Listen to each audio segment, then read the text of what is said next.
Hello, everyone, and welcome to this emergency breaking news stream. My name is Lyric Swinton. You might know me from the Dynamite book, which is the Dynamite Post Show. And I'm joined here by Kyle Sparks. Hey, how are you doing? There are klaxons going off and sirens going off everywhere in the wrestling world right now. But other than that, we're dandy. Yeah, that'll do it. That's the best way to put it. So, obviously, we're here for a reason, and that reason is that a few hours ago, it was announced officially by New Japan Pro Wrestling that Kazuchika Okada, the Rainmaker, has decided to not renew his contract, and that it expires on January 31st, which is mere days from now. And it seems as if the Rainmaker has decided to explore his free agent options. Kyle, what are your first? What was your first thought? What was the first thing that came to your mind?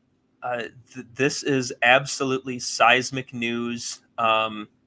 This is to contextualize it in another way, using recent history, like we talked about just before we went live. This is if Tanahashi chose to leave right after his record-breaking world title reign in the early 2010s. This is a major star at the absolute height of his power. I see somebody in the chat right now as big as the All Japan defection, which went on to create Pro Wrestling Noah. It's on that level. Yeah, I'm not as well versed in Puro, but it's in that category, and it's absolutely earth-shattering news for the professional wrestling landscape and to New Japan Pro Wrestling moving forward, with the one-two punch absolutely. of losing Ospreay and Okada back to back. 100%. I was taking a nap. I have a bit of a headache. I still do, but I mean, this is. And then I woke up and I checked my phone and I said, "Oh my God, am I still asleep? Am I still asleep?" I could not believe it. I was like, "Oh my gosh," because the thing is, this is so much bigger than just New Japan, in my opinion, as somebody who follows the Puro space.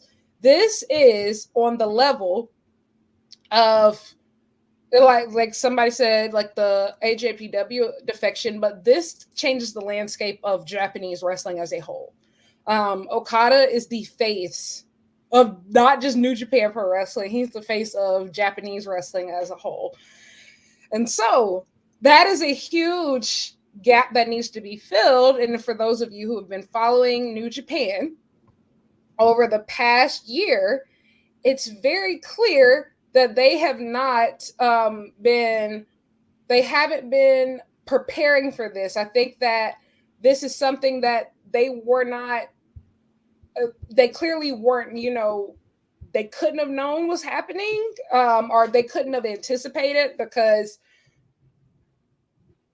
the way that they happened this year, they didn't build any new stars. If you watch, like, obviously they announced that there are three Reiwa Musketeers in Yota Tsuji, Shota Umino, Ren Narita, but they never really went all the way and pulled the trigger on those guys.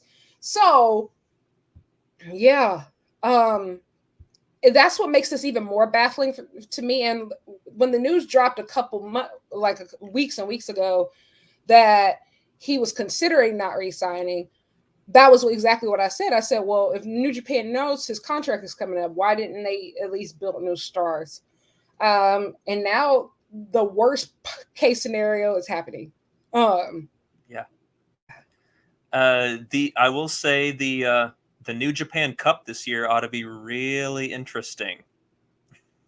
Very interesting, and not just the New Japan Cup. I think the New Beginnings tour, Mm-hmm.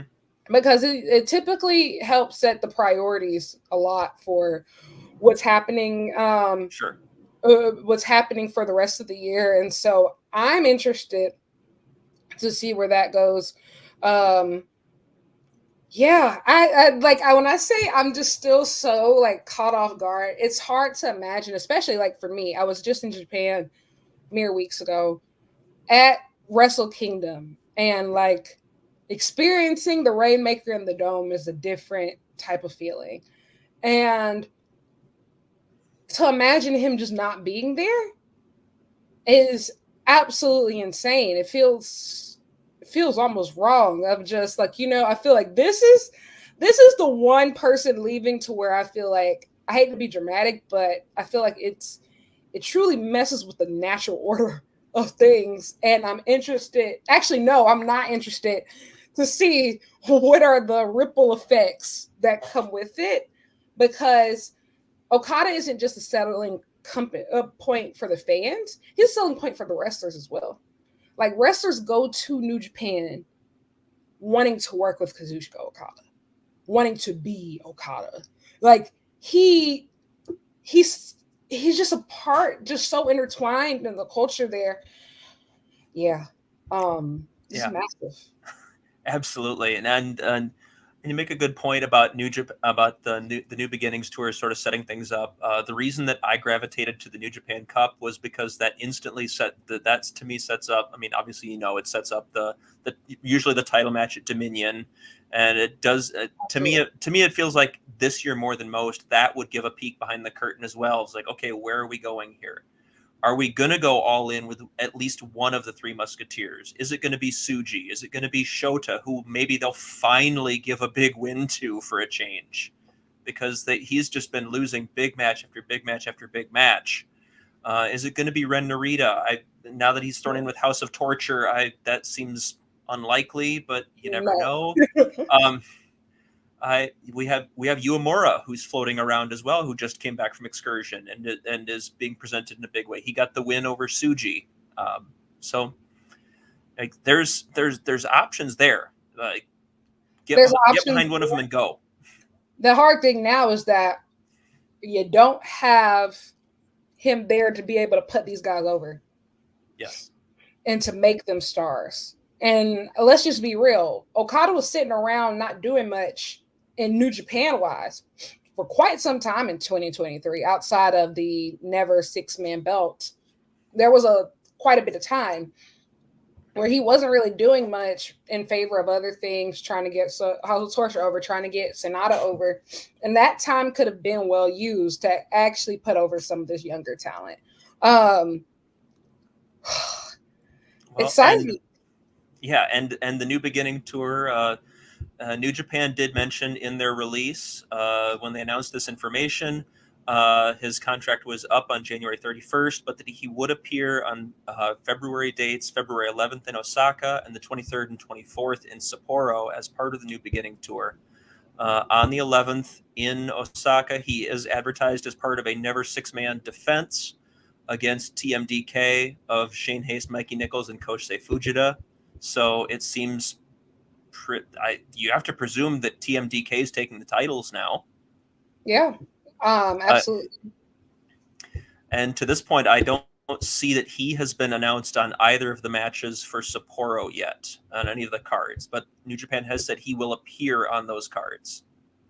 I truly hope that one of those is a singles match with whatever guy they decide to get behind. The ones that are most ready, I would say Shota Umino and Yota Tsuji. Yeah. Now looking back, it was a terrible decision to have Shota Umino lose to Will Ospreay, and it was a terrible decision to not run.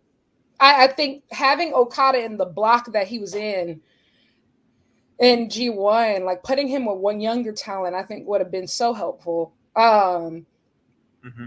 And yeah, I don't know. It's like the whole Puro landscape right now is so rocky. You have All Japan, who's doing really well, but concerned with management. And the president has caused a lot of talent to, like, I think about 4 people have walked out, due to management. They have a young core that they're using and utilizing very well, but like I said, management is going haywire. And typically when management starts going haywire, talent starts getting disgruntled eventually. Because guess what? That's really kind of what happened here in New Japan. And that's kind of what happened in Stardom. Bushi Road was notably having problems with folks for a while. Then you have Pro Wrestling Noah, who's lost one of their biggest stars in Katsuhiko Nakajima, has been essentially aimless and has also struggled to build new stars. And they have an aging roster, and they have one true star under 30 that they're not utilizing, which is Kaito Kiyomiya, whose story arc also heavily dependent upon Kazuchika Okada. And then you have New Japan, who also has struggled to create new stars, heavily dependent on Kazuchika Okada, and also had management issues. So basically, all the issues of all of the big three male organizations, they suffer for the all, even though they're the biggest of them all. And recently went under some, some shifts with, President Ace Bestie Tanahashi. This is so huge, and I'm interested to see who takes the ball. And it's also even more interesting, specifically after, if anybody remembers, at the beginning of December, it was announced of a group was formed, specifically for the preservation of Japanese wrestling. And it was 9-member groups, if I'm not mistaken. It was New Japan, Noah, All Japan, Stardom, TJPW, Dragon Gate, Ganber Pro, and Big Japan. Yeah. And so, that's definitely not 9, but whatever. And so I think a lot of that was, part of it was to, one, preserve Japanese wrestling post-COVID, because all the organizations were hit so hard. However, I do think that some of that was because to protect them from Western interests. We had heard a lot about NXT Japan, which I've gone on record plenty of times saying is a terrible idea, and I hope it never happens. And so they knew that, these people are trying to seep in, but when you have a guy as big as Okada going out west, I think that's bigger than any group. Yeah. It's going to be a wild thing, and I don't know what the plans are going to be. I mean, we've literally only set up, a matter of days before his contract is up. Yep. I assume he's going to be putting several people over on his way out. If it's me, I go with Shota, because he's in desperate need of a big win in a way that Tsuji probably isn't, based on how he's been presented thus far. But pick one, pick one and go, and it almost doesn't matter. You can make it work.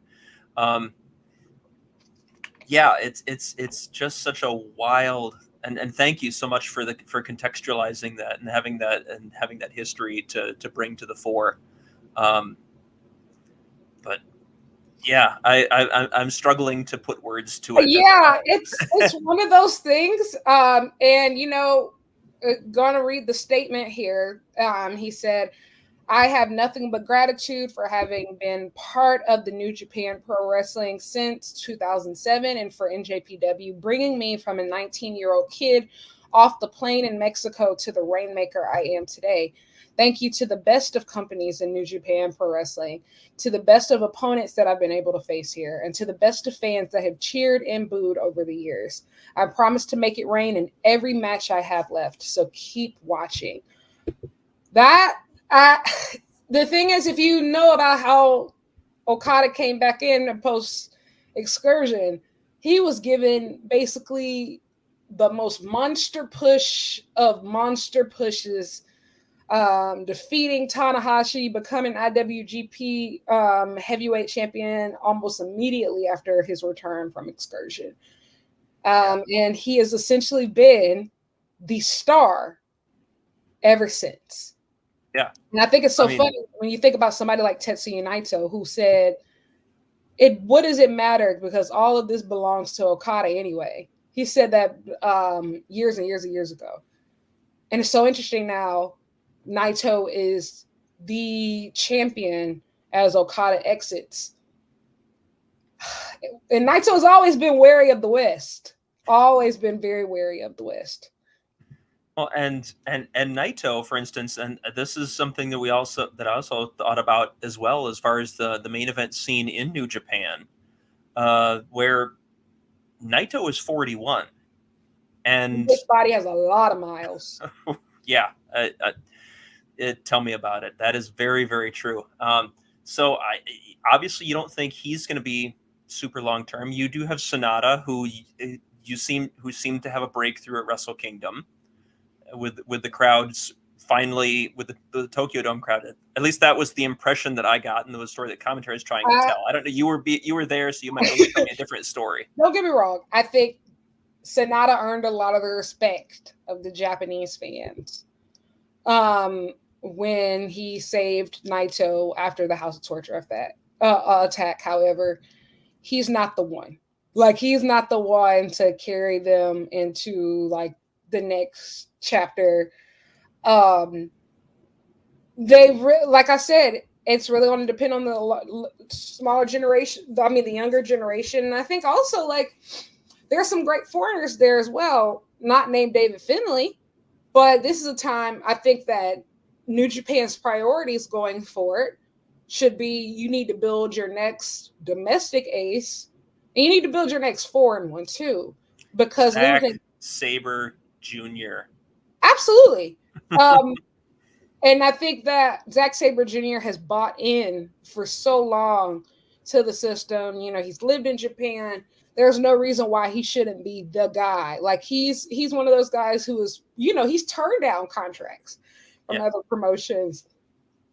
And yeah, him and I think Gabe Kidd should probably be the guy you're grooming to take his spot immediately afterwards, just because he is overperformed, over-delivered.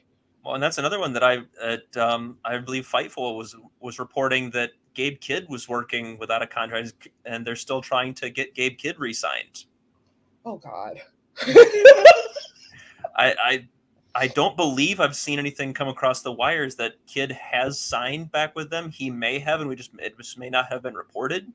Yeah, they typically do yearly contract. That's the thing. They're typically, like, a lot of the foreigners are on year-to-year deals. You know, even El Phantasmo said, like, his contract is up, right? Like, his contract is up. Like, so they put the foreigners a lot of times on year-to-year deals, which I think is clearly a terrible idea, because then you can lose everybody all in one fell swoop. And I think that goes even back into other things that, well, I think the other big elephant in the room, potential landing spots. The wrestling game is a lot different than it was years ago. There's a lot different routes to take. There's a lot different place to go. And, you know, Tony Khan tweeted that his name is his name. Put some respect on his name. So maybe he knows something we don't know. Well, Fightful did send out a report through Fightful Select earlier tonight as this happened. Let's see. And I do love some of these excerpts. New Japan sources that we spoke to said that they knew that was a reality they'd be facing, and were confident in their ability to cultivate and create new talent both in Japan and in the United States. We'll leave that go for now. Earlier this month, AEW had been very hopeful that they'd land Okada, and ideas had been tossed around, but based on what we've heard, it's far too early to determine where he'll actually land. WWE sources that we spoke to had not yet heard of any talks involving the two sides, but expected that to at least be explored. The last we'd heard from WWE end of things was that they weren't sure if he would want to make the move over.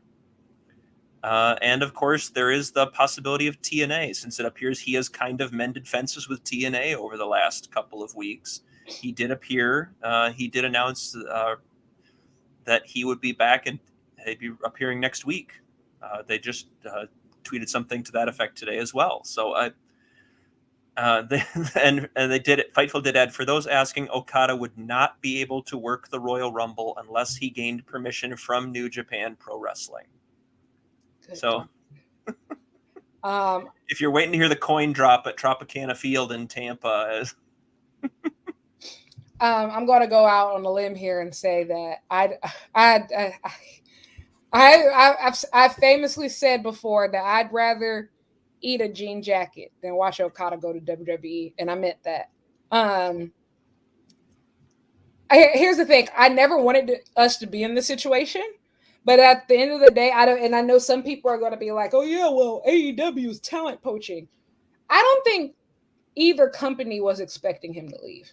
I don't think any of the Western companies were actually expecting him to leave. So Okada's wife is actually a very famous actress in Japan. So I think that's why a lot of people thought that he was going to remain, domestic, just in Japan for a while too, just because he had a child last year. Yeah. They also have a young son, don't they? Yeah, they had a child last year. And, he has a very famous wife, in Japan. So I don't think either company was like trying to poach Kazuchika Okada.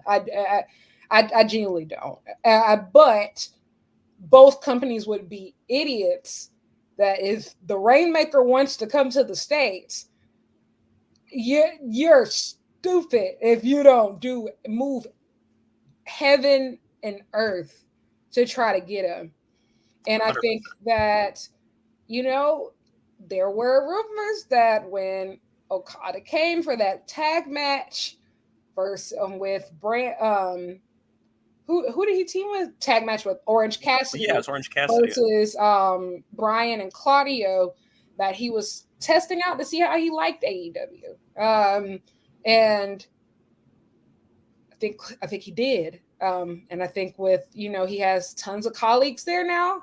Obviously, there's colleagues everywhere, but you got to think an aging Shinsuke Nakamura on the other side, I don't think is very appealing to him.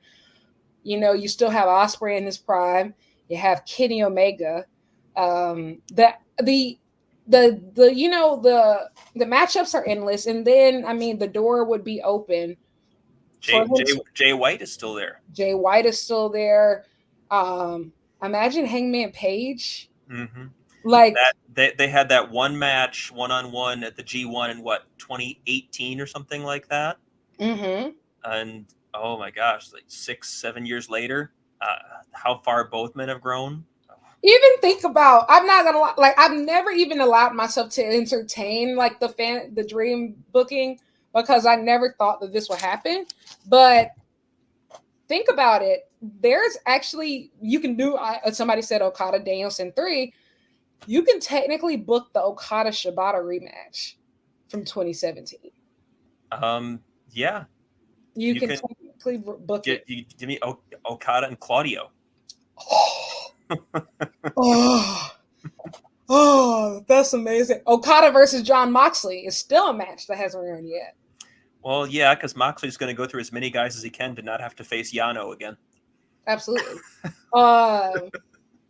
And so there's tons of possibilities there. And then you got to think the biggest thing is there. Well, also Konosuke Takeshita, I think, is a huge match that could happen down the line.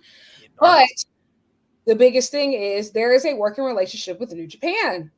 And there would still be opportunities. And that would be amazing, actually, if you think about it, of just being able to keep him in some way, shape, form, or fashion. Like imagine Okada being able to come back to Dominion and wrestle some of these younger guys. That's going to be huge. Like that would be huge, and that would be really helpful. Somebody said, has Okada and Samoa Joe happened? Oh my God. Yes. Please. Yeah, and Fightful reported, we're told the departure is an amicable one. The door likely always remains open for Okada. There doesn't appear to be any ill will. So you've got to imagine if he lands in AEW, I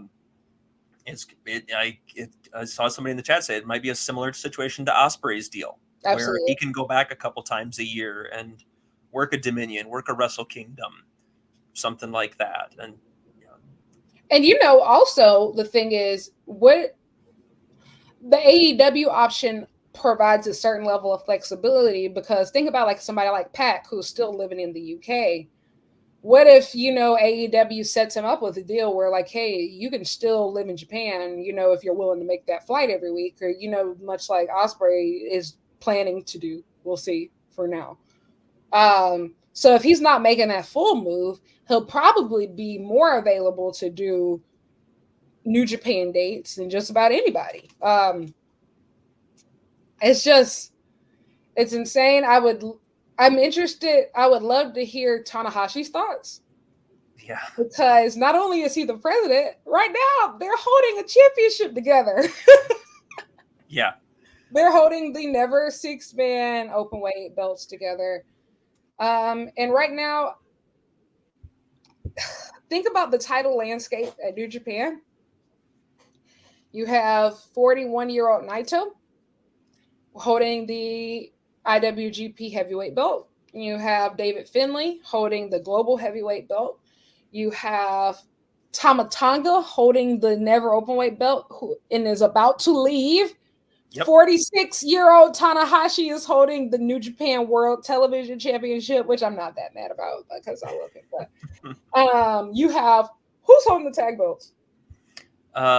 ELP. Oh, yeah, ELP and Hikuleo. We still don't know if ELP is deciding to resign. He probably does. We have never 6-man open weight titles are held by Okada, Tanahashi, and Ishii. Yep. We have the junior belts being held by TJP and Akira. Yeah, catch you too. Yeah, and we have 2 women's belts that we have no idea what we're doing with, but Mayu Iwatani and Julia. So out of all of these people, at least 4 of them are rumored to be leaving sometime soon, including Julia, by the way. You have Tama Tonga, who's leaving, Okada, who's leaving, have a on El Phantasmo, and then a whole bunch of other people who we probably don't even know about yet. Yeah, and you have Gabe Kidd and Alex Coughlin, who I thought are both in that same sort of boat, and they were top contenders for the War Dogs are top contenders for the tag titles for New Japan Strong and the IWGP tag titles. Because outside of them, where's your tag division? Bishamon and crickets. Yeah, I think I don't even... TMDK. We'll give TMDK. Yeah, TMDK for sure. Yeah, TMDK for sure. You know what though? I do think they are going to benefit from all of this debacle more than anybody. I think that everybody in TMDK is about to get a monster push. And rightfully so. I love those guys. I think that they're great. This is really cosmic. I don't know. I genuinely don't know what happened here. Like I said, I hope that now that, it's clear that he's not staying, I would hope he goes to AEW. And honestly, I hope he does some matches in between. Like, I would love him to, show up at All Japan, challenge Kento Miyahara. I would love for him to, give that match back to Kaito Kiyomiya. I'm interested to see what happens with him too right now, because it's just so much of his character development, everything about him over the past year has genuinely revolved around Okada in New Japan. And yeah, it's going to be really wild to see what goes on, and it's hard to spin it in a way that it winds up being a net positive for this. I mean, it could wind up being a net positive for the scene in the long run, depending on who is forced to step up. But in the short term, this is almost catastrophic to have Ospreay leave, and a few months later to have Okada leave on top of it. Yeah. Right? There's no better and I hate to be dramatic like that, but there's truly no bigger word than that. But only time will tell. I think we should probably know stuff soon, because hey, we're on the road to Revolution, March 3rd. There's a lot to talk. We have Ospreay coming. There's rumors we're going to see Mercedes. I will say, if All Elite Wrestling manages to secure Kazuchika Okada, Will Ospreay, and Mercedes Moné, it is done. It's over for everybody. But also that's kind of scary too, because in my opinion, don't get me wrong, I'm a huge AEW fan, but I do believe in some type of balance in wrestling. That roster will be almost a little bit too unfair, and with that many stars. Well, as the designated ROH guy for Body Slam, and well, not exactly. I don't host the show. We have a couple of other excellent people who do that. But as an ROH guy, just in general, this screams. This is something I've been talking about forever. Is delineate a specific roster for ROH. You have roughly 6 billion wrestlers signed right now. Take 50 of them and plop them. You are ROH people, full stop. And that helps that problem tremendously, And especially with the infusion of star power that you're getting.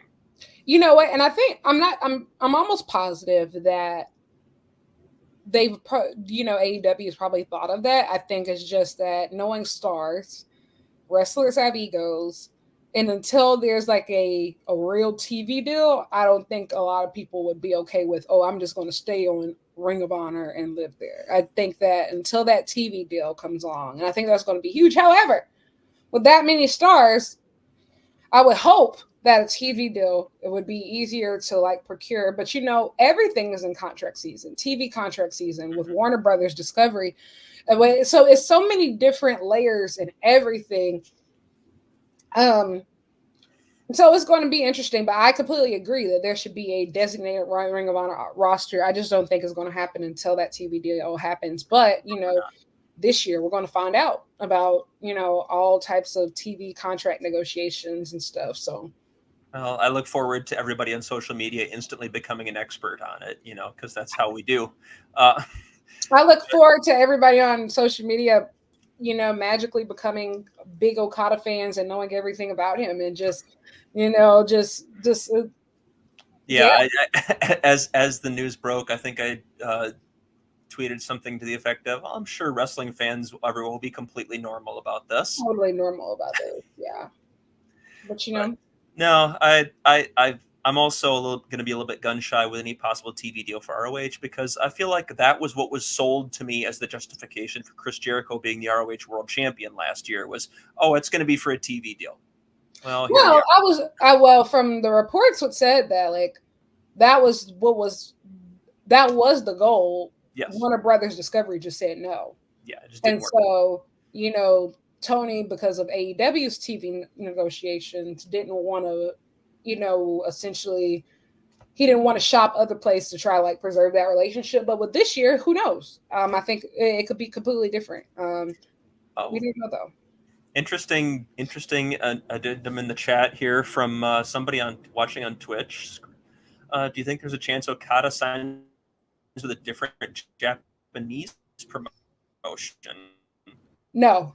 Maybe get an offer like what Muda got from All Japan a few years ago. Does he not come stateside? And if he does stay in Japan with another company, what does that do to the overall landscape? I doubt it. I doubt he goes to another Japanese promotion. Like I was saying, like when I was talking about the current landscape of the other large promotions, they're all like going through their own weird troubles. And also, respectfully, I don't think the rest of them can afford him. I don't think they can afford him. New Japan can barely afford him. New Japan can barely afford him, to be quite honest. And New Japan is lapping the rest of these promotions in revenue like 100 times over. So I don't think so. Unless like Okada and some other wrestlers are planning on doing that AJPW style exodus and forming a Noah or something like that, which I will say it really happens about every 20 years, every 20, 30 years. So, maybe, but I doubt it. Yeah. And Gabe Kidd apparently just tweeted, "I'll lead New Japan into the future." So maybe that means even if he hasn't re-signed, that it doesn't seem like that doesn't sound like the actions of someone who's going anywhere. Yeah, I really expected him to resign. I mean, the War Dogs right now are, they're on their height, especially with that big steel cage match coming up, like with David Finlay holding the belt. The War Dogs they're at their height right now, and so I don't expect anything else. At least, especially since they typically do year-to-year contracts, I expect him to at least sign for one more year. You know what? And David Finlay is not my favorite person in the world, but he'll always have a little bit of respect in my heart for his fabulous Twitter burn of Flip Gordon years ago. As long as we go back, he'll always have my heart for that. But yeah, now it's very interesting. Yeah, I'm trying to think. Is there anything else that we haven't hit on that we've already talked? We talked about potential landing spots, what it means to the Japanese landscape, and I think that as more details come out, I'm interested to see how Japanese fans react. Absolutely. To this. So, and I would say we've talked about potential landing spots. I feel like it's probably safe to say we both would probably guess AEW. Yeah. What do you think the odds are of TNA scraping together money and just trying to make him an offer? And I'm sure they'll try to make him an offer regardless. But give me percentages. AEW versus TNA, and even include WWE. Like percentage, Hot City goes there. I'm going to go 70%. I'll go 70% AEW. I'll go 15%. Wait, hold on. My math was about to be all fucked up. I'll go 25%. 25% WWE, and I'll go 5% TNA. This is the cool thing about one thing about TNA is that the schedule could be favorable for him. Just, you only fly out for tapings, you stay in Japan the rest of the time, and that could be favorable for him. And they did say that they set aside money for one big signing. I'm not sure if Dolph Ziggler was that signing. I'm not sure, but I hope it's not. But the thing is, Kazuchika Okada is the biggest star in the land. And one thing that I want WWE fans to realize is that Okada going to WWE, if he's not beating Roman for the title, that's the type of star he is. That's the caliber. Like, even bigger than Nakamura was. Like, this isn't a guy that you talk about sitting in NXT. This isn't a guy that you talk about, having him feud with The Miz. If you're not going to immediately have him wrestle Roman Reigns, not Seth Rollins for that belt, I'm talking about Roman Reigns, then it's a waste of his time, in my opinion. And even the thing about AEW right now is that even if, Okada doesn't immediately become champion, that main event scene is so stacked. He will be working against guys of his caliber to the point to where it still wouldn't feel like a waste of time. Like, you'll have Okada, his colleagues are Ospreay, Omega, Hangman, Swerve, John Moxley, Bryan Danielson, Claudio Castagnoli, Samoa Joe, yeah. And I think that the thing is, what people don't realize is that, and maybe WWE is starting to realize this, with the little stuff that they've been doing all Japan, but their inflexibility has been their downfall in recent years as far as securing talent. Talent want options that can be more flexible. And one thing that AEW has proven to be is flexible. Meaning you where you are, okay, you have a family, cool, we'll work with that schedule. You live in another country, cool, we'll work with that schedule. And then, not having them on the road all the time, not doing house shows all the time, essentially wrestling once or maybe twice a week, that's favorable to a lot of people, especially that over 35 crowd who's already established themselves in the, in the business. They already have, their own star power. They already have that name recognition. And so they're not looking for reps. They're looking for opportunities to just be the star that they are. Yeah. That flexibility is always going to be a major selling point. And I mean, I don't foresee WWE changing anytime soon. And the thing is, they don't have to. The thing about WWE is that they're not really star driven. They're more so name driven, of just the name itself is going to sell, which I will say for any company that's a pretty good place to be. I mean, as far as having the brand recognition to where, you're not really depending on star power like that. But CM Punk's line from the pipe bomb years ago of WWE will continue to make money almost in spite of itself. Absolutely. And that's not a bad thing for them. If they have a system that works for them, it makes them money, it makes people happy. Good on them. That's fantastic. But it does remind me that something that I always thought, and a bunch of people have as well. Let's go with the Young Bucks, for instance. And one of their biggest contributions to the landscape, even prior to AEW, was showing people that you didn't necessarily need WWE to be successful, to make money, to go down that route. I mean, you're going to have to grind. You're going to have to do all these things to promote yourself. You have to promote yourself in unorthodox ways, but it can be done. And now, like Matt Cardona's doing it. Like Cardona hasn't signed with anybody, and he's an enormous star, arguably bigger than he's ever been. And you know that it's a different landscape, completely different landscape. And I think, hey, I would just like to thank Jon Moxley for all of this, because it truly, if it wasn't for him, they're really showing people, like people talk about Jericho. Don't get me wrong, like that was huge as far as establishing the AEW. But Jericho was already in his 40s.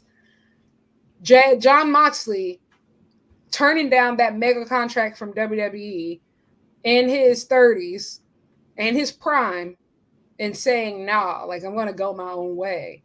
And I'm going to do New Japan. I'm going to do the G1. Because, a lot of people talk about doing the G1, but people don't actually end up doing the G1. But he actually did the G1. He joins All Elite Wrestling.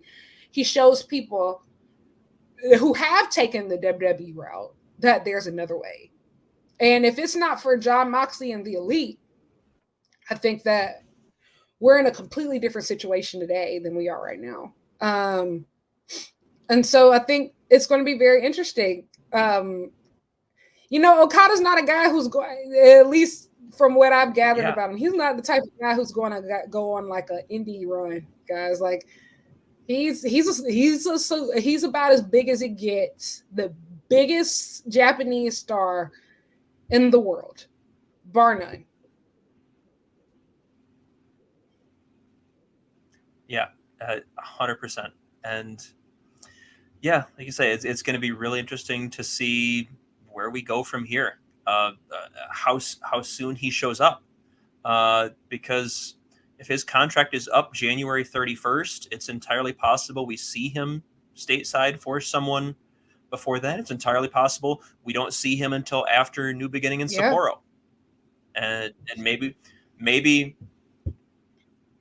because I don't want to get into fantasy booking because that's a whole other deal. We don't want to deal with that. But I'm envisioning we run a 3-way for the world title at Revolution with Joe, Hangman, and Swerve.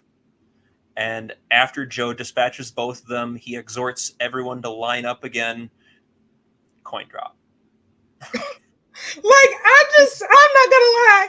People always talk about All Out 2021 was AEW's peak, the night that Adam Cole and Bryan Danielson debuted. My God, if you have Okada, Ospreay, and Monet on one night, and here's the thing, that's just free agents. Like AEW has so many people on their who are on their injury list right now that if they come back, it's going to be huge. Like, imagine if Kenny Omega comes back at Revolution. Yeah. Imagine if Jamie Hayter is back by Revolution. This is the most excited I've been about the AEW roster, I think, in a very long time. Of just, this could be huge. I'm gonna be honest. There's nothing about, and I'm not even just saying this to be a WWE hater. There's really no matchups over there that really excite me. That, of course, Okada versus Gunther would be cool, but like, they still wouldn't be able to go all out the way that I know that they both can. Mm-hmm. I want to see the Rainmaker be the Rainmaker. I don't want to see it be down. Rainmaker, Okada and Punk would be interesting. But I'm a guy who likes Punk, so that your mileage may vary. I'll throw one out. Even though he's lower on the card, and so it would, in that sense, a lot of people would consider it kind of a waste of Okada. But Chad Gable. Gable was one. The other one is springing to mind for me was Ciampa. Oh, because I love Tommaso Ciampa's work in ROH in his original run. He's a phenomenally underrated talent. So that would be one. But yeah, like there's a few that would be interesting to me. Gunther is a fantastic choice. You could run it back with Bronson Reed. Would be another option too, but I don't know where he's been. He's sort of floating in the ether. So yeah. I can't. AJ Styles, a good one. Yeah, there's a few. There's some there, but I think it's like on paper these sound nice, but I just know for a fact 2024 AJ Styles, 2024 Finn Balor. I think it's not. You're not going to get the match that you think that you want. That you want. You know, like that's the thing. Especially with the style, with their current like how their bodies are. Like I don't think you're going to get the. And I'm one of those people to where if I can't get the match that I want, how I want it, and I learned that at the Noah show. With the Marufuji Ibushi situation, that you know what, I would like to just remember people as they were. You know, like I would like to remember Okada and AJ Styles. Let's remember the AJ Styles Nakamura WrestleMania match. Exactly. Although speaking of whom, if there was anybody that would get Nakamura out of his shell and get him back into trying hard again, it would be Okada. That is true. That is 100% true. I agree. Because Nakamura is 100% coasting, and you know what? He's making his money, and he's all but said, "I'm coasting. I'm making my money, and I'm happy." But if anybody were to pull him out of that shell, it would absolutely be Okada. Absolutely. Yeah. I don't have much else. I kind of agree with you. I agree with your percentages. I think it's overwhelmingly likely he lands in AEW. I'm excited to see what happens when or if he gets there. God, picture Okada in the. I literally was just thinking about it.